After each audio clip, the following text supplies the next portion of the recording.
Misionin ndërkombëtar për vëzhgimin e zgjedhjeve ka vlerësuar se zgjedhjet e 19 tetorit u zhvilluan në mënyrë të qetë, megjithatë në një atmosferë të polarizuar dhe me përzierje të temave lokale me ato kombëtare, edhe pse vlerësimi i përgjithshëm ishte pozitiv, u evidentuan disa vrejtje dhe lëshime të vogla procedurale.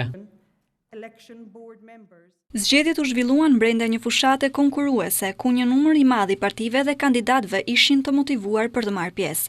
Kishte përpjekje pozitive për të përforcuar identifikimin biometrik. Kishte disa pengesa teknike me këto pajisje, të cilat ne i pam, por shpresojmë se do adresohen për rrethin e dytë të zgjedhjeve. Republika Maqedonisë së Veriut është para shumë vendeve europiane në miratimin e kësaj teknologjie. Kritika u shprehen gjithashtu për përfaqësimin e ulët të grave në pjesën e kandidaturave për kryetar komunash dhe mundësitë e kufizuara për votim të personave me aftësi të kufizuara.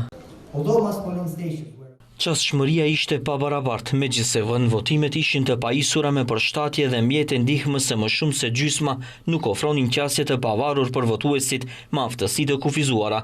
Këto gjetje ilustrojnë procesin që ishte organizuar në mënyrë profesionale dhe garuese, por megjithatë i karakterizuar me zbrastira sistemore në kornizën ligjore.